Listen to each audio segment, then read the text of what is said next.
सभी को मेरा प्रणाम।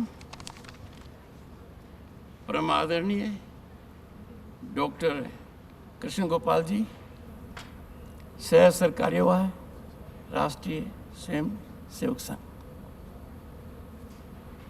श्री राज्यवर्धन सिंह राठौड़,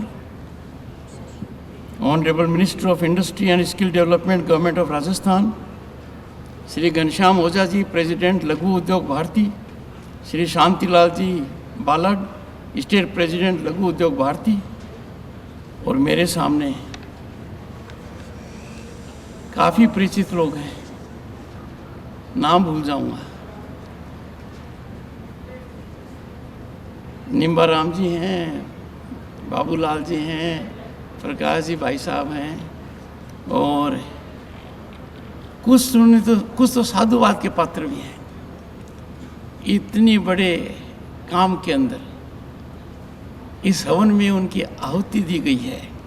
श्री ताराचंद जी गोयल, श्री महेश बल्दवाजी, श्रीमती श्रीमला पई, श्री आईसी अग्रवाल और श्री अशोक पाटनी। ये ऐसा काम है जिसमें जितना दिया जाए कम है। जब माँ के नाम एक पेड़ लगा रहा था तो माननीय प्रकाश जी ने कहा, एक बार ऊपर देखो। ये पहली बार नहीं है कि मैंने ऐसे संस्थान का निर्माण देखा है। यहाँ मैं वक्ता के रूप में नहीं आया डॉक्टर साहब, मैं श्रोता के रूप में आया हूँ। मैं डॉक्टर साहब को सुनने के लिए आया था।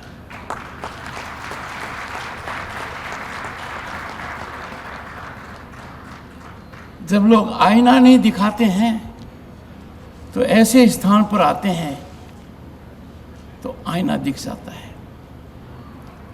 पहली बार मैंने देखा है, मेरी व्यवस्था को समझते हुए डॉक्टर साहब ने कम से कम समय में पूरा साल सबके सामने रख दिया है।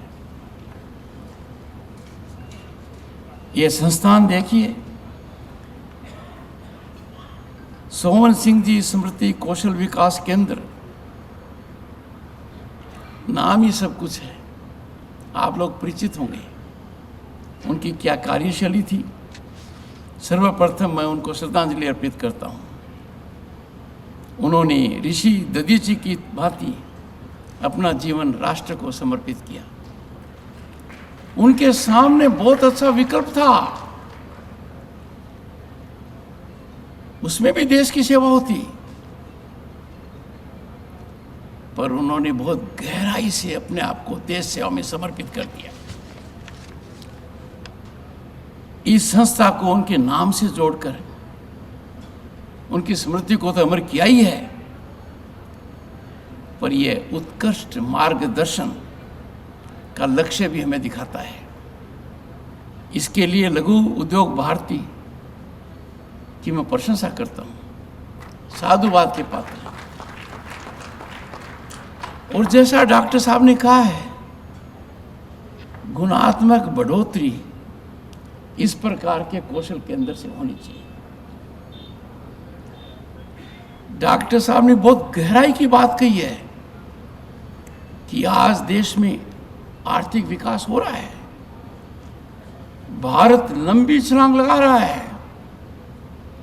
एक दशक पहले हमारी अर्थव्यवस्था डगमगा रही थी, आज 5वें स्थान के ऊपर है दुनिया में, 1-2 साल में 30वें स्थान पर होगा। विकसित भारत 2047 अब सपना नहीं है, ये लक्ष्य है। ये लक्ष्य निश्चित रूप से प्राप्त होगा, पर मेरे मस्तिष्क पर जो एक बात आज अमिट हो गई है, डॉक्टर साहब के उद्बोधन से जाहिर हुई है कि ये कैसे हो, हमें कैसा महसूस करना चाहिए। विकसित भारत का रास्ता जो आपने दिखाया है, ग्रामीण परिप्रेक्ष्य जाता है, लघु उद्योग से जाता है, ऐसे कौशल केंद्रों से जाता है, क्योंकि विकसित भारत की जो चुनौती है वो हमारी आय जो प्रति व्यक्ति है उसमें 8 गुना बढ़ोतरी होना आवश्यक है। ये बात ठीक है कि चाहे जल हो, चाहे थल हो, चाहे आकाश हो, चाहे अंतरिक्ष हो, भारत बड़ी छलांग लगा रहा है। संस्थागत ढांचा विश्व स्तरीय का है, पर इन सब के बाद भी एक चीज होती है, राष्ट्रवाद, राष्ट्र प्रेम। हम भारतीय हैं, भारतीयता हमारी पहचान है। राष्ट्रवाद से हम कभी समझौता नहीं कर सकते। और राष्ट्रवाद में ये नीति है कि देश का हर व्यक्ति अपने आप को समृद्ध और सुखी पाए, और वो तभी संभव है जबकि हमारा सोच कुटीर उद्योग पर जाए, ग्रामीण उद्योग पर जाए, हमारा सोच लघु उद्योग पर जाए। इनके कई फायदे एकदम सामने नजर आते हैं। जो बड़ी समस्या उभर रही है उसका समाधान सामने है। और मैं तो यहां यह कहकर जाऊंगा कि भारत सरकार का जो मंत्रालय है वो वर्तमान में इस मामले में बहुत सक्रिय है। मेरी उनसे चर्चा हुई, मैं दंग रह गया। मैं जाकर उनसे 2-4 दिन में दोबारा चर्चा करूंगा, और यहां भी जितना योगदान उनका हो पाए वो निश्चित रूप से होगा।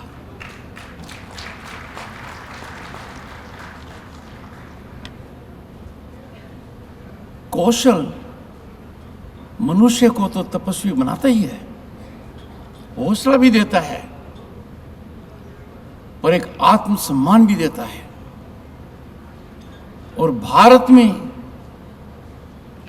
वो मादा है, वो ताकत है कि हम कौशल के ज्ञानी लोगों को दुनिया को दे दें, और ऐसा हो भी रहा है। आज के दिन जो समस्या सामने है उसका समाधान ऐसे कौशल केंद्रों से निकलता है। शिक्षा और कौशल दोनों जरूरी हैं। लंबे अंतराल के बाद, 3 दशक के बाद, चिंतन मंथन के पश्चात एक नई शिक्षा नीति का निर्माण हुआ, राष्ट्रीय शिक्षा नीति। उसमें कौशल पर बहुत ध्यान दिया गया है, और कहा गया है कि डिग्री पर डिग्री लेने से कुछ नहीं है। आप किसी भी काम में कौशल रखते हैं तो आप समाज के विकास में बहुत बड़ा योगदान करते हैं। जब मैं देखता हूं कि गांव के अंदर अन्न पैदा होता है, कृषि उत्पादन गांव में है, पर उनमें जैसे कहते हैं there is no value addition, there is no marketing. यदि अगर समस्या का हल निकालना है, मौलिक रूप से निकालना है, तो वही पुरानी हमारी संस्कृति है जिसकी ओर डॉक्टर साहब ने संकेत दिया है। तब ऐसा क्यों होता था? We must have an economy that replicates our civilizational wealth of knowledge of economy, and we act in a manner to evolve integrally a model of self-sufficiency. Doctor साहब ने अपने भाषण में 2 बातों की ओर संकेत दिया, और मैं भी ये कहना चाहूँगा युवा वर्ग को, आप कल के कर्णधार हैं। विकसित भारत आपकी पूरी मांग करता है। जो ये मैराथन मार्च चल रहा है विकसित भारत का, जो देश में हवन हो रहा है, उसमें आपकी आहुति सबसे महत्वपूर्ण है। हमारा समाज क्या मांगता है? समाज में संतुलन की आवश्यकता है। हमारे अधिकार हैं, पर अधिकारों के साथ साथ हमें कर्तव्य बोध भी होना चाहिए। 3 बातों पर विशेष ध्यान दूंगा। हम बाहर से आयात करते हैं, उन वस्तुओं का आयात करते हैं जो हमारे देश में निर्मित होती हैं, और आयात का एक ही आधार है कि आयात करने वाले को कुछ आर्थिक लाभ है। और आर्थिक राष्ट्रवाद को हम तिलांजलि नहीं दे सकते। स्वदेशी का बहुत बड़ा अर्थ है बी वोकल फॉर लोकल, हमारी आवश्यकता है।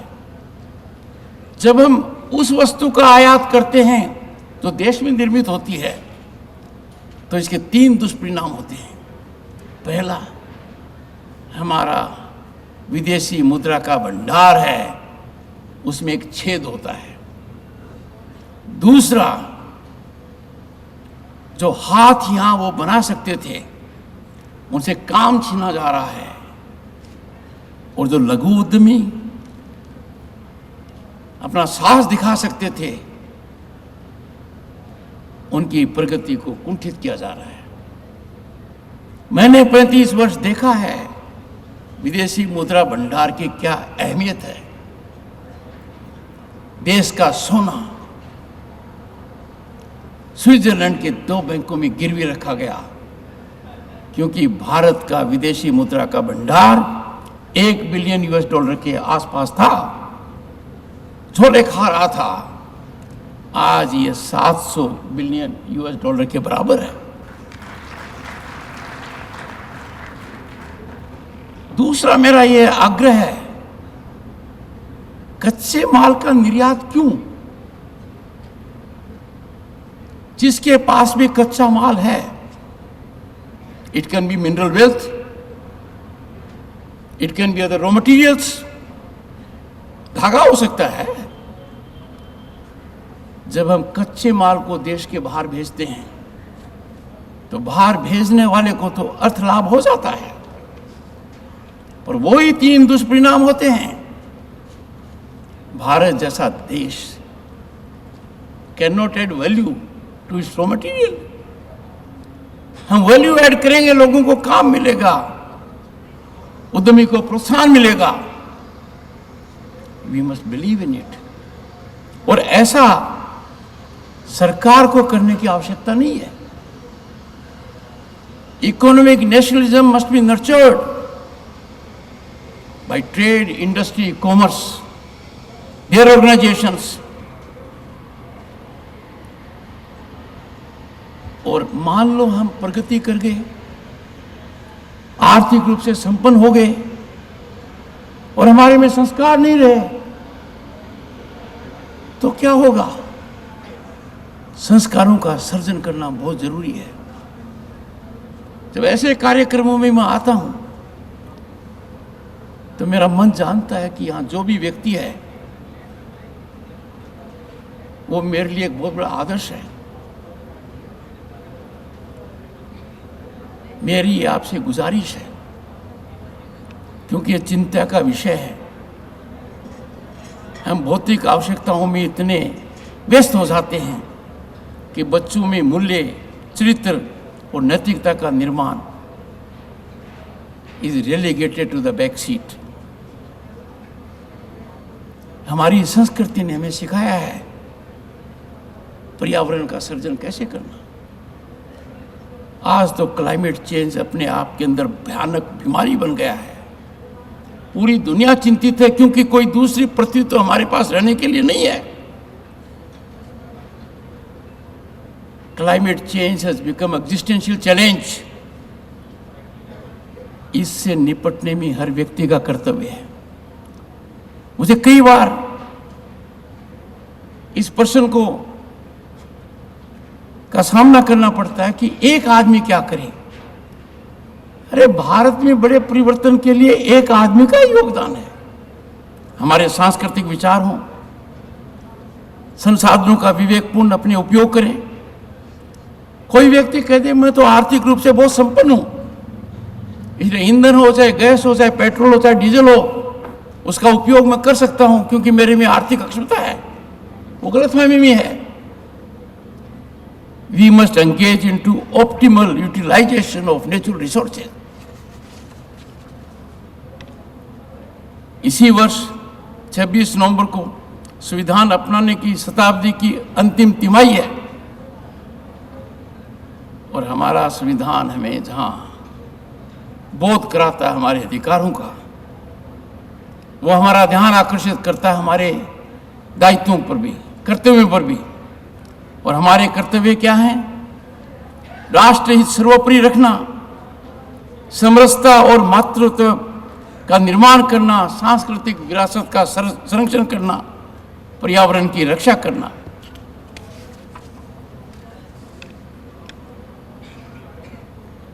एक है जो आम नागरिक के लिए चिंता का विषय होना चाहिए। जब भारत इतनी बड़ी छलांग लगा रहा है, दुनिया में नाम है, और ऐसा पहले कभी नहीं हुआ। बहुत पहले हुआ था, डॉक्टर साहब ने संकेत दिया है कि अर्थव्यवस्था में हमारी क्या हिस्सेदारी थी। There was a time when India was known for maritime trade. वो जमाना था, बीच का कालखंड थोड़ा ऐसा चला गया, पर गत दशक से हालात कुछ सुधर गए हैं। तो मेरा उसमें कहना है कि कुछ ऐसी ताकतें हैं देश में और बाहर जो भारत की प्रगति को पचा नहीं पा रहे हैं। देश को खंडित करने का, देश को विभाजित करने का, देश की संस्थाओं को अपमानित करने का सुनियोजित तरीके से एक कृत्य हो रहा है। आम नागरिक की इसमें बहुत बड़ी भूमिका है। We must neutralize in togetherness every anti-national narrative. क्योंकि एक चीज अब साफ हो गई है,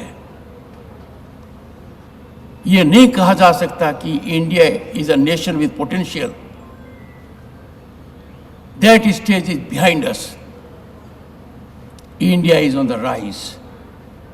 And as I said, rise is unstoppable. मेरे मन में कोई शंका नहीं है कि सोवन सिंह समृद्धि कौशल विकास केंद्र मां भारती के वैभव की साधना का मार्ग प्रशस्त करेगा। लघु उद्योग भारती के प्रयासों की सराहना करता हूं, क्योंकि लंबे समय से मेरा लघु भारती से लगाव रहा है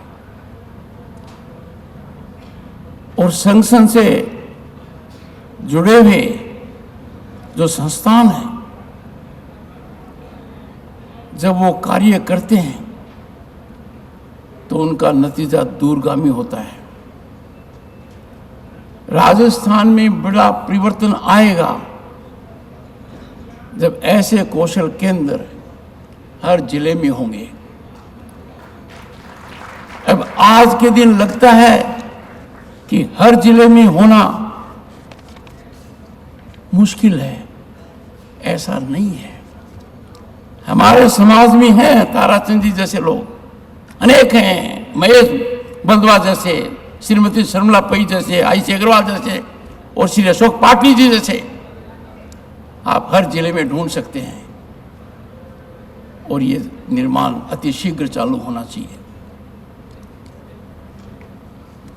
मैंने जब चर्चा की, कौशल मंत्रालय में एक अधिकारी है, वरिष्ठ आईएएस अधिकारी, मुझे इतना अच्छा लगा और यहां आकर मुझे एक बोध हो गया कि यदि अगर ऐसे संस्थान का उपयोग कौशल मंत्रालय करेगा तो गुणात्मक नतीजे तो आएंगे ही, लोगों में एक भावना भी जागृत होगी। मुझे डॉक्टर साहब को सुनने का मौका मिला और मैं श्रोता बनकर ही आया हूँ। और मैंने जो कुछ कहा है, यदि अगर शुद्ध कानूनी भाषा में कहूँ, I have recast and repeated what Dr. Sabar said. Thank you so much. Namaskar.